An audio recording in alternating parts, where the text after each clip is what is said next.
అడ్మిషన్ల కోసం హడావిడి లేదు. మార్కులు సక్సెస్ సాధించామనేటువంటి ప్రచారం లేదు. కానీ ప్రభుత్వ జూనియర్ కళాశాలల్లో సైలెంట్‌గా వైలెంట్ అయినటువంటి ఆ మార్కుల రిజల్టు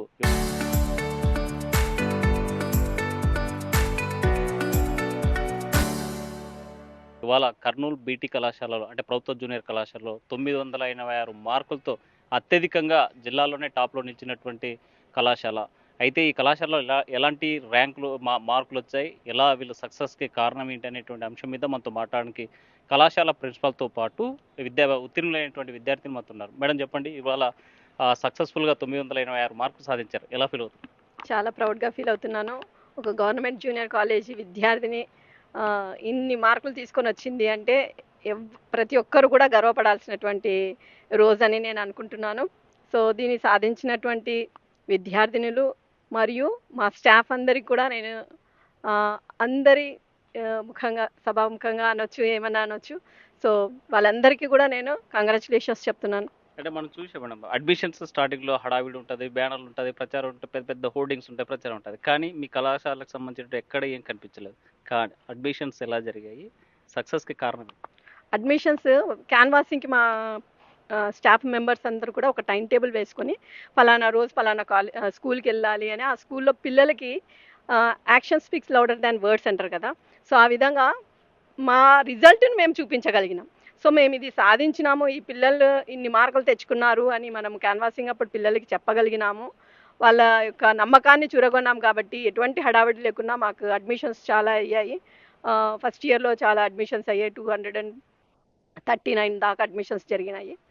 సో పిల్లలు కూడా ప్రశాంత వాతావరణం, మా కాలేజీ వాతావరణం కూడా చూస్తే మీకే తెలుస్తుంది. చెట్లు బాగుంటాయి. అంత ఈవినింగ్ అయిపోతే హాయిగా చెట్ల కింద కూర్చుంటారు. లెక్చరర్స్ చెప్పినవందరూ కూడా ఒక హ్యాపీ ఎన్విరాన్మెంట్లో చదివినారు కాబట్టి ఇది తీసుకురాగలిగినారని నేను అనుకుంటున్నాను. ర్యాంకులు, మార్కులు, సక్సెస్ మొత్తం కార్పొరేట్‌లోనే కనిపిస్తాయనేటువంటి ఒక ప్రచారం. కానీ ప్రభుత్వ పాఠశాలల్లో మీ సక్సెస్‌కి ఎలా చూడాలంటారు? ఇక్కడ చూడాల్సింది ఒకటేమి అంటే విద్యార్థి యొక్క డెడికేషన్, అలాగే పాఠ్యాంశాలు బోధించేటువంటి లెక్చరర్స్ యొక్క డెడికేషన్.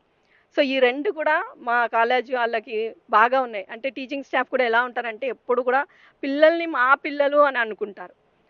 ఇదేదో డబ్బులు ఇస్తారు, ఇంత జీతాలున్నాయి అదే అని అనుకోరు ఎప్పుడు కూడా. మా పిల్లలకైతే మేము ఎట్లా చదువు చెప్పి మా పిల్లల్నైతే ఏ విధంగా అభివృద్ధిలోకి తీసుకొనొస్తామో, అలాగే నా స్టూడెంట్ అని అనుకోకుండా నా కూతురు లేదా నా కొడుకు అనే ఫీలింగ్ ఉంది కాబట్టి ఇది సాధించగలిగినాను. అంటే చదువు అంటే కేర్ ఆఫ్ కార్పొరేట్, ప్రైవేట్ అనేటువంటిది ఏదైతే ఉందో, ప్రభుత్వ పాఠశాలల్లో కానీ కళాశాలల్లో చదువు చెప్పరు అనేటువంటి వాదన పేరెంట్స్‌లోను అక్కడ ఉన్న పబ్లిక్‌లోను ఉంది. దీనికి మీ సమాధానం? అదంతా అపోహ. అది కాదు అని నిరూపించడమే మా పిల్లలు సాధించినటువంటి ఘనత. సో ఎప్పుడే కానీ ఆర్భాటం చేసేటువంటి వాళ్ళు ఎక్కువ ఉంటారు. సైలెంట్‌గా చేసుకొని పోయేది గవర్నమెంట్ జూనియర్ కాలేజెస్. సో అదే మనకి ఇప్పుడు కనిపిస్తున్నటువంటిది అని నేను చెప్తాను. సో కార్పొరేట్ కాలేజీలలో మేము ఇంత ర్యాంకులు తెప్పించామంటే ఏదో ఒకరిద్దరు పిల్లల్ని గంటల తరబడి కూర్చోబెట్టుకొని చేస్తారు. కానీ మేము అట్లా కాదు. ఇక్కడ క్లాస్‌లో మనకి టాప్‌గా చదివే పిల్లలు ఉంటారు. అలాగే బిలో యావరేజ్ ఉండేటువంటి విద్యార్థులు ఉంటారు. సో వాళ్ళందరినీ మేము తీసుకొని వస్తున్నాం కాబట్టి సో ఇక్కడ స్టూడెంట్స్ మరియు యాజమాన్యము మరియు మనకి మెయిన్‌గా ముఖ్యంగా విద్యార్థులకి బోధన చేసేటువంటి సిబ్బంది డెడికేటెడ్‌గా ఉండి చేస్తేనే రిజల్ట్ అనేవి ఈ విధంగా మనకు కనిపిస్తాయి. కాబట్టి ఈ క్రెడిట్ అంతా నేను నా పిల్లలకి మరియు మా స్టాఫ్‌కే ఇస్తాను. అంటే మనం చూసాం కార్పొరేట్‌లో ఉదయం 8 గంటల నుంచి రాత్రి 8 గంటల దాకా మొత్తం కూర్చోబెట్టి మొత్తం ఒక గ్రైండర్‌లో ఏసి రుబ్బినట్లు ఉంటాయి. కానీ ఇక్కడ ఎలాంటి యాక్టివిటీస్ ఉంటాయి? మీ ఈ సక్సెస్‌కి ఏ ఏ యాక్టివిటీస్ అప్లై చేశారు? సో ఇక్కడ మా పిల్లలకి ఆటలు కూడా ఉంటాయి. ఒక్కొక్కసారి పిల్లలు మేడం మేము బోర్ అవుతుంది, మాకు ఒకసారి గేమ్స్ పెట్టండి మేడం అని కూడా మమ్మల్ని అడిగిన సందర్భాలు ఉన్నాయి. సో ఈవినింగ్ అలా ఒక గంట వాళ్ళకి కొద్దిగా మైండ్ ఫ్రెష్ అవుతుంది అని చెప్పి ఒక 15-20 మినిట్స్ వాళ్ళని మేము ఆడుకోవడానికి వదిలేస్తాం. తర్వాత మళ్ళీ వాళ్ళు వచ్చి ఎక్కువ ఎనర్జీతో చదవగలుగుతారు. మనం పొద్దునుంచి ఒకటేమని చదవండి చదవండి అని వాళ్ళ మీద ప్రెషర్ చేయడం వల్ల అది సత్ఫలితాల కంటే కూడా మంచి ఫలితాలను ఇవ్వదు. ఎందుకంటే మన మైండ్ అనేటువంటిది 30 మినిట్స్ వరకే గ్రహించేటువంటి శక్తి ఉంటుంది. ఆ తర్వాత మనం ఎంత చెప్పినా ఎంత చదివినా అది పోదు.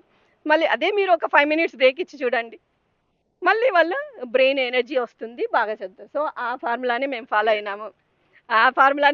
ఫాలో అయినాం కాబట్టి మా పిల్లలు ఇంత బాగా వచ్చినారు. చెప్పమ్మా. ముందుగా మీరు సక్సెస్ అయ్యారు. ఆర్‌టీవీ నుంచి మీకు కంగ్రాచ్యులేషన్ చెప్తున్నాం. 986 మార్కులు సాధించావు. ఎలా ఫీల్ అవుతున్నావు? First of all thank you చెప్తున్నాను. ఇదంతా హార్డ్ వర్క్ చేయడం కారణంగానే జరిగింది. ఈ కాలేజ్‌లో లెక్చరర్స్ చాలా బాగా చెప్తారు. అర్థమయ్యే ఒకటికి 2 సార్లు మనం ఎప్పుడైనా డౌట్స్ పోయి అడిగినా చెప్తారు. అందుకే ఇది నేను సాధించగలిగినా. అంటే బైపీసీ చదవడం అంటే చాలా కష్టం అని చాలామంది ఫీల్ అవుతుంటారు. నువ్వు ఎలా చదివావు? కష్టమైన ఇష్టంతో చదివినాను కాబట్టి ఇక్కడున్నాను. కష్టపడాలి. కష్టపడితేనే విజయం అనేది వస్తది. ఫెయిల్యూర్స్ ఉంటాయి. కానీ సక్సెస్ కోసం మనం ప్రయత్నిస్తే ఖచ్చితంగా వస్తదని నేను ఎక్స్‌పెక్ట్ చేస్తాను. అంటే మీ కాలేజ్‌లో ఎలాంటి ప్లానింగ్ అమలు చేశారు? ఎప్పుడెప్పుడు ఏమేమి టెస్ట్ రాసారు? ఎట్లా సక్సెస్? కాలేజ్‌లో ఒక లెసన్ అయిపోయిన తర్వాత రివిజన్. ఒక లెసన్ అయిపోయింది ఫిజిక్స్ అయితే ఒక లెసన్ అయిపోయిన వెంటనే యూనిట్ టెస్ట్ సార్ వెంటనే పెట్టేస్తాడు. అట్లా ప్రతి సబ్జెక్ట్ అంతే. ఏ సబ్జెక్ట్ అయినా ఒక లెసన్ అయిపోయిన వెంటనే ఆ లెసన్‌కి రివిజన్. అట్లా రివిజన్ ఉంటే మేము లాస్ట్‌కొచ్చే లోపల మాకు ఇంకా బాగా రివైజ్ అయితది. అదంతా ఒక్క చాప్టర్ మొత్తం మేము ఒక గంటలోనే చదివేస్తాము. అప్పుడు ఇంగ తొందరగా సేవ్ అయిపోతది మాకి టైమింగ్స్. అట్లా మా కాలేజ్ లెక్చరర్స్ అందరూ మాకు రివిజన్ బాగా ఇచ్చినారు. కాబట్టి మేము ఇది చేయగలిగినాం. గవర్నమెంట్ కాలేజ్‌లో నువ్వు సక్సెస్ అయ్యావు. నీతోటి స్టూడెంట్స్ అంతా కూడా ప్రైవేట్ కాలేజ్‌లో, కార్పొరేట్ కాలేజ్‌లో వాళ్ళ రిజల్ట్ ఎలా ఉండేది తెలుసుకుంటావా? తెలీదు. కానీ ఇప్పుడు తెలుసుకుంటాను.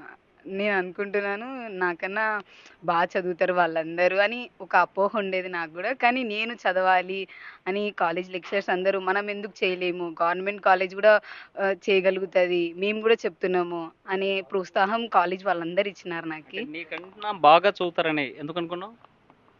ఫస్ట్ నేను చదవలేను అలా అనుకున్నాను. అలాంటి నన్ని కాలేజ్ వాళ్ళందరూ "నువ్వు చదవగలుగుతావు, నువ్వు చేయగలుగుతావు" అని ప్రతి ఒక్కరు సార్, మేడం అందరూ సపోర్ట్ చేసినారు. అందుకే నేను ఇది స్కోర్ చేయగలిగినాను. మీరు చెప్పండమ్మా. మ్యాథ్స్ స్టూడెంట్స్ 982, 990 వస్తదని ఎక్స్‌పెక్ట్ చేశారు. ఆ 8 ఏమి? బ్యాడ్ లక్ అంతే. నీ సక్సెస్‌కి కారణం ఏంటంటే? లెక్చరర్స్ మెయిన్గా లెక్చరర్స్ చాలా బాగా హెల్ప్ చేశారు నాకు. ఏ సబ్జెక్ట్లో అయితే వీక్గా ఉన్నానో దాంట్లో బాగా ఎక్కువ చెప్పారు, బాగా అర్థమయ్యేలా చెప్పారు. చాలా థ్యాంక్ఫుల్గా ఉన్నాను ఈ కాలేజ్కి వచ్చినందుకు. అంటే ₹1000 పెట్టి ప్రైవేట్, కార్పొరేట్‌లో ఆల్రెడీ ఫస్ట్ ఇయర్ చదవొచ్చావు కదా!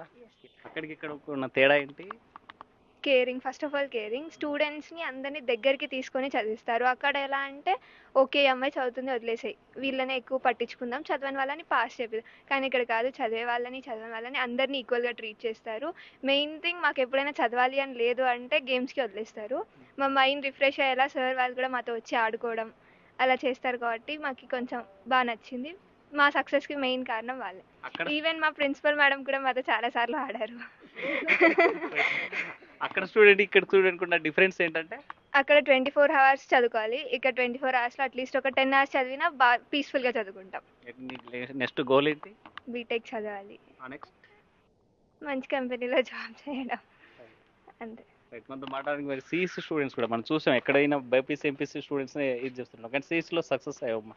ఎలాంటి ప్లానింగ్ ఉండేది? అసలు ఇక్కడ ఉన్న లెక్చర్స్ ఎలా చెప్పారు? ఇక్కడ లెక్చరర్స్ అందరూ బాగా చెప్తారు, అర్థమయ్యేటట్టు చెప్తారు. అలాగే ఒక్కసారి బాగా రాకున్నా కానీ ఏమన్నా అర్థం కాకున్నా కానీ ఒకటికి 10 సార్లు అర్థమయ్యేలాగా చెప్తారు. అలాగే వాళ్ళు చెప్పేది అర్థం కాలేదు అని బ్రేక్ టైంలో కానీ ఎప్పుడన్నా కానీ ఖాళీగా ఉన్నప్పుడు పోయి అడిగితే బాగా చెప్తారు. ఈ రిజల్ట్‌ని ఎలా ఫీల్ అవుతున్నావు? హ్యాపీగా ఫీల్ అవుతున్నా. ఆర్ట్స్‌లో మంచి మార్కులు రావడం, మామూలుగా ఆర్ట్స్ వాళ్ళని ఇక్కడ ఉన్నటువంటి టీచర్స్ కానీ, లెక్చరర్స్ కానీ ఎవరు పట్టించుకోరు అనేటువంటి ఒక ఇది ఉంది కదా! ఇక్కడ ఎలా ఉంది? ఈడ అలా అని ఏం కాదు. ప్రతి ఒక్క స్టూడెంట్ ఫెయిల్యూర్ అది అంటే యావరేజ్ స్టూడెంట్ నుంచి క్లెవర్ స్టూడెంట్ నుంచి అందరినీ ఒకటేలాగా ట్రీట్ చేస్తారు. బాగా అంటే అందరూ ఒకటేలాగా చూస్తారు. వాట్ నెక్స్ట్ అంటే? బీకామ్ కంప్యూటర్స్ బ్యాంక్ సైడ్ పోదామని. ఆర్ట్స్‌లో మీ అమ్మాయి సక్సెస్‌గా సిఈసిలో మంచి మార్క్స్ ఎట్లా ఏమనుకుంటున్నారు? నేను చాలా హ్యాపీగా ఫీల్ అవుతున్నాను సార్. నేను ఒక సాధారణ కార్పెంటర్‌ని. పాప బాగా చదువుకోవాలని ప్రతిరోజు చెప్తుంటాను. నాకు 3 కూతుర్లు ఉన్నారు. పాప, పెద్ద పాప. సీసీ బాగా మంచి ర్యాంక్స్ వచ్చినందుకు నాకు చాలా హ్యాపీగా ఉంది. ఇంకా ఇక్కడ ఈ కాలేజీలో మేడం వాళ్ళు, సార్ వాళ్ళిచ్చే ప్రోత్సాహం పిల్లలకి చాలాసార్లు నేను వచ్చి వాళ్ళని అడుగుతుంటాను. ఇక్కడ ఎట్లా చదువుతున్నారు? ఎలా ఉంది? అని. మేడం వాళ్ళు కూడా ప్రతిసారి నాకు ఫోన్ చేస్తారు. ఏదైనా రాకపోతే పాప రాలేదు ఎందుకు సార్ అని. ఇంకా అంతే సార్ ఇంకా. అంటే ఆడపిల్లలకు చదువు ఎందుకు అని అంటారు కదా! 10th క్లాస్ చదివితే చాలు అన్నారు. మీరు 3 ఆడపిల్లలు ఉన్నారు. చదివించాలని ఎందుకు అనుకున్నారండి? నా ఆశ ఏమంటే చదువుకున్న విలువ బయటి ప్రపంచంలో ఎక్కడ ఏ దానికి లేదు. చదువుకుంటే వాళ్ళ కాళ్ళ మీద వాళ్ళు నిలబడతారు, జీవితంలో హ్యాపీగా ఉంటారని నా ఆశ. మీరు చెప్పండి సార్, ఎందుకోసమని మీ అమ్మాయి కార్పొరేట్స్ కాలేజీలో చదివామని గవర్నమెంట్ స్కూల్ చేర్పించారు? సార్ మా ఫ్రెండ్సే ఉన్నారు, వాళ్ళు 2-3 సార్లు అన్నారు కార్పొరేట్ కాలేజీలలో వాళ్ళు మార్కులు అడ్జస్ట్ చేస్తారు. మామూలు ఎవరైనా చదివిన వాళ్ళలో 90% అందరికి అవే మార్కులు వస్తాయంటే అది బాధ కలిగింది నాకు ఒకసారి. సరే చూద్దామని చెప్పి గవర్నమెంట్ కాలేజీలో అయినా చదివిద్దాం, అక్కడ ఎంత మాత్రం ఉందన్నారు. చదివింది, బాగానే చదివింది సార్. అంటే కార్పొరేట్ కాలేజీలకి ఛాలెంజ్గా తీసుకుని ఇక్కడ చేర్పించారు? అవును గ్యారంటీ. అదే నాకు మెయిన్ ఇబ్బంది కలిగింది. మా ఫ్రెండ్సే అన్నారు, అది వన్ టైం అయితే పట్టించుకునేవాని కాదు, 2-3 టైమ్స్ అలా అంటే నాకు కొద్దిగా బాధ కలిగింది. మా అమ్మాయి చదివే అమ్మాయిని కానీ అలా అనడం, నేను దాంట్లో వేయటం వల్లనే కదా ఇట్లా అయింది. చూద్దాం గవర్నమెంట్ కాలేజీలో కానీ ఇప్పుడు బాగా చేస్తున్నారు, గవర్నమెంట్ మారింది, బాగా అన్ని విధాలుగా చేస్తుంది అన్న ఉద్దేశంతో ఇక్కడ చేర్పించడం జరిగింది. అంటే గవర్నమెంట్ కాలేజీలో చదివే లేదు, కాలేజీలో స్కూల్స్లో అసలు చదివే చెప్పారనేటువంటిది ఒక పేరెంట్స్ ఒపీనియన్ ఉంది కదా, మీరేమనుకుంటారు? ఏం లేదు కదా సార్, ఇప్పుడు మా అమ్మాయి కొద్దిగా నిరూపించింది కదా, అక్కడ కార్పొరేట్ కాలేజీలో చదివినా అవే మార్క్స్ వచ్చినాయి, గవర్నమెంట్ జూనియర్ కాలేజీలో చేర్పించినా ఇప్పుడు అవే మార్క్స్ వచ్చినాయి, ఏం ఇది తగ్గలేదు కదా. భవిష్యత్తులో మీ అమ్మాయిని ఎలా చూడాలనుకుంటున్నారు? ఇంకా ఇంతకంటే ఇంకా బెటర్గా ఆమెకి ఇష్టమైన చదువు చదివిస్తాం సార్. ఎంతవరకు చదివితే అంతవరకు చదివించాలని మా కోరిక. ఫైనల్గా చెప్పండి, మీరు ఒక స్టాఫ్గా ఉన్నారు, ప్రైవేట్కి కార్పొరేట్కి తేడా ఉందనేటువంటి పేరెంట్స్ యొక్క ఒపీనియన్ ఎలా చూడాలి, ఈ సక్సెస్ మీరు ఎలా? అంటే ఇక్కడ తరగతి పిల్లలు అన్నప్పుడు ఫైనాన్షియల్గా మాకు వచ్చే పిల్లలంతా ఫైనాన్షియల్గా వీక్ ఉన్నటువంటి పిల్లలే. అటువంటి వాళ్ళు డబ్బులు వెచ్చించి వాళ్ళ తల్లిదండ్రులు అక్కడ చేర్పించే పరిస్థితే లేదు. వాళ్ళు మా పైన నమ్మకంతో, మా కాలేజ్ స్టాఫ్ పైన నమ్మకంతో, ప్రభుత్వ కళాశాలల పైన ప్రభుత్వం యొక్క ప్రోత్సాహం ఉంటుందనే ఉద్దేశంతో వాళ్ళు ఇక్కడ చేర్చడం జరిగింది. వాళ్ళ ఆకాంక్షలను కూడా మేము వచ్చినటువంటి నేపథ్యాన్ని కూడా ఒకసారి మా దృష్టి పెట్టుకుని మేము ఏ విధంగా కష్టపడి ఈ విధంగా ఈ స్థానంలో ఉన్నామో ఆ స్థాయిలో మా గవర్నమెంట్ కాలేజ్ విద్యార్థులను కూడా తీర్చిదిద్దాలనే ఒక దృఢ సంకల్పంతో ప్రతి ఒక్క లెక్చరర్ అయితేనేమి, మా ప్రిన్సిపల్ గారు అయితేనేమి, ప్రతి ఒక్కరూ ఒక కమిట్మెంట్తో అట్మోస్ట్ కేరింగ్తో స్టూడెంట్స్ పైన ఫోకస్ చేసి వీక్ ఉన్న వాళ్ళపైన, మా అబోవ్ యావరేజ్ ఉన్న వాళ్ళపైన మంచి శ్రద్ధ తీసుకొని ఈ విధంగా రిజల్ట్స్ రావడంలో ప్రతి ఒక్కరి పాత్ర వాళ్ళు పోషించడం జరిగిందని చెప్పేసి నేను నమ్ముతున్నాను. అంటే ఇక్కడ ఫ్యాకల్టీ ఉండరు చాలా సబ్జెక్టులకి, ఒకవేళ ఫ్యాకల్టీ ఉన్నా చదువు చెప్పరు అనేటువంటి పేరెంట్స్కి మీ సమాధానం? అదైతే తప్పు. ఫ్యాకల్టీ లేకపోయినా 1 మంత్ లోపల మనకు బోర్డు నుంచి అడ్జస్ట్మెంట్స్ అనేది జరిగింది, రిప్లేస్మెంట్స్ అనేటువంటివి. కాకపోతే కార్పొరేట్ లెవెల్లో కంపారిజన్ తీసుకున్నప్పుడు మేము మా కాలేజీలో స్టూడెంట్స్కి అందించేటువంటి విద్యా విధానం మాత్రం మెయిన్గా కాన్సెప్షువల్గా నాలెడ్జ్ వాళ్ళకి అందాలా, దాని తర్వాత వాళ్ళ హార్డ్ వర్క్ అనేది వాళ్ళు గెయిన్ అలవాటు చేసుకోగలుగుతారు, అది వాళ్ళకి ప్లస్ అవుతుంది ఒక ఉద్దేశంతో మెయిన్గా మేము సబ్జెక్ట్ని వాళ్ళకి అందించే ప్రయత్నం చేసినాము. దాని తర్వాత రెగ్యులర్గా ప్రతిరోజు స్టడీ అవర్స్ అనేవి మేము కేటాయించినాము, డైలీ ఒక సబ్జెక్ట్ లాగా ఈ విధంగా తీసుకొని వాళ్ళకి ఎక్కడైతే డౌట్స్ ఉన్నాయో ఆ డౌట్స్ క్లారిఫై చేస్తూ రెగ్యులర్ రివిజన్ అనేది మేము వాళ్ళకు కల్పించడం జరిగింది. దానివల్ల సబ్జెక్ట్ని వాళ్ళు బర్డన్గా ఫీల్ కాలేదు. అందులో వాళ్ళకి కేవలం రుద్దడమే కాదు, బట్టి విధానం కాకుండా ఒక పీస్ఫుల్ అట్మాస్ఫియర్లో ఒక హ్యాపీగా అంటే జోవెల్గా ఇంట్లో ఏ విధంగా అయితే ఉంటారో వాళ్ళు ఇక్కడ కాలేజీ వాతావరణం లైఫ్ ఫ్రెండ్లీ నేచర్తోనే వాళ్ళు ఇంటరాక్ట్ అవుతూ స్టడీస్ పైన ఇంకా ఎక్కువ ఇంట్రెస్ట్ పెంచుకొని వాళ్ళు శ్రద్ధ చూపించేదానికి కూడా ఆ పరిస్థితి ఇక్కడ ఉందన్నమాట. అంటే మామూలుగా ఫిజిక్స్ కెమిస్ట్రీ అంటేనే పిల్లలకు భయం, మరి మీరు ఫిజిక్స్ ఎలా? అంటే భయాన్ని మనము పోగొట్టే ప్రయత్నమే చేస్తాం జనరల్గా. ఇప్పుడు బైపీసీ వాళ్ళకైతే నాన్ మ్యాథ్స్కి వస్తారు కాబట్టి ఫిజిక్స్ అంటే ముందు ఫంక్ అవుతారు. అంటే మెయిన్గా వాళ్ళకు కాన్సెప్ట్ తెలియదు కాబట్టి ఆ రకంగా ఉంటారు. ఎప్పుడైతే ఆ చిన్న చిన్న ఎగ్జాంపుల్స్తోని కాన్సెప్ట్ మనం అందించుకుంటూ వస్తామో ఆటోమేటిక్గా వాళ్ళు కూడా ఒక ఇంట్రెస్ట్ అనేది ఉంటుంది. అట్లే చదువుకున్నటువంటి వాల్యూని భవిష్యత్తులో వాళ్ళు ఒక మంచి స్థానంలో ఉన్నప్పుడు ఇచ్చేటువంటి గుర్తింపుని వాళ్ళకు ప్రతిసారి వాళ్ళు మాకు గుర్తు చేస్తున్నప్పుడు వాళ్ళు కూడా ఆ ఫోకస్ని ఆ స్టడీస్ పైన కలగజేసుకొని ఇంకా బాగా రాణించేదానికి, ఇంకా మంచి మార్కులు సాధించేదానికి కూడా వాళ్ళు ప్రయత్నం చేస్తూ వచ్చినారు. ఆ కష్టమే ఈరోజు వాళ్ళ ఫలితాల రూపంలో మన ముందు కనపడుతూ ఉందన్నమాట. అంటే ఈ సక్సెస్ ఫలితం యొక్క మెసేజ్ని కార్పొరేట్కి మీరు ఏం చెప్పబోతున్నారు? కార్పొరేట్ అన్నారు పోటీ అనేది కాదు, కానీ కష్టపడితే ఎవరికైనా ఫలితం అని దక్కుతుంది. ఇక్కడ కంపేర్ చూడాల్సింది ఏమంటే డబ్బులు ఉన్న వాళ్ళకి ఒక రకమైన విద్య ఉంటుంది, డబ్బులు లేని వాళ్ళకి అది మాత్రం తప్పు.